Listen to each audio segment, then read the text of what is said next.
తెలంగాణ రాష్ట్రంలో ప్రభుత్వం మహిళలకు అమలు చేసిన ఉచిత బస్సు ప్రయాణం ద్వారా ఉపాధి కోల్పోయిన ఆటో కార్మికుల కుటుంబాలను ప్రభుత్వం ఆదుకోవాలని కోరుతూ ఏఐటీయూసీ ఆధ్వర్యంలో నల్లగొండ జిల్లా మునుగోడులో ఆటో కార్మికులు ర్యాలీ నిర్వహించి నిరసన తెలిపారు.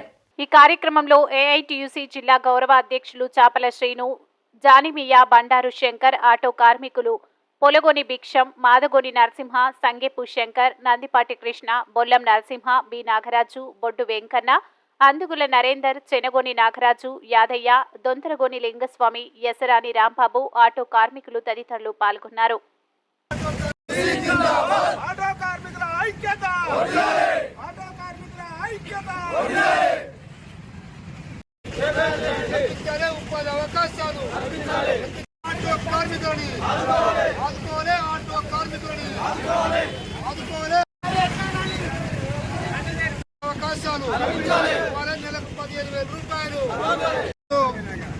మునుగోడు మండల కేంద్రంలో ఏఐటీయూసీ ఆధ్వర్యంలో పెద్ద రస్తారోక జరుగుతూ ఉంది.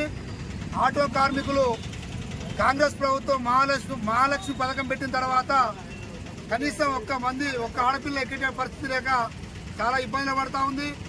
ఈ ఆటో నడుపుకుంటోళ్ళు నిరుపేద కుటుంబానికి చెందిన వారు, అంతా బడుగు బలైన వర్గాల వారే. వీరు అప్పులు తీసుకొచ్చుకొని ఫైనాన్స్ వల్ల రోజువారీ కిస్తీలు కట్టక తర్వాత వాళ్ళ కుటుంబాలు వెళ్ళక వాళ్ళ పిల్లల జీవనోపాధి చాలా అద్భుతంగా ఉంది. రాష్ట్ర ప్రభుత్వం వెంపడే స్పందించి ప్రతి ఆటో కార్మికునికి నెలకు 15,000 రూపాయలు చేయాలని డిమాండ్ చేస్తూ ఉన్నాం. ఏది ఏమైనా కానీ ప్రభుత్వం తక్షణమే స్పందించి ఈ ఆటో కార్మికుల్ని ఆదుకుంటామని మేము ఆశిస్తా ఉన్నాం. ఒకవేళ ప్రభుత్వం కనుక స్పందించకుంటే ఈ రోజు నుంచి మొదలుకొని 30 రోజులు చూస్తాం.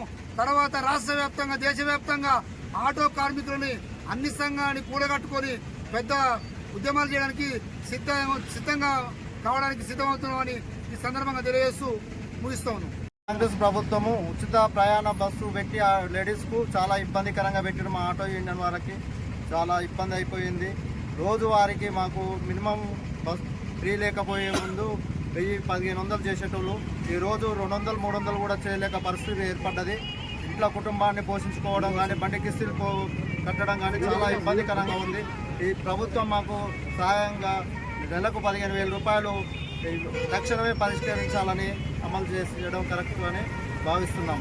ఈ రోజుకెళ్ళి 30 రోజుల వరకు మేము చూసి భారీ ఎత్తున ఏఐటీసీ ఆధ్వర్యంలో ఆటో కార్మిక సంఘం మొత్తం కలిసి వేరే సంఘాలను కూడా కూడగొట్టుకొని మునుగోడు మండలంలో చాలా పెద్ద ఎత్తున ధర్నా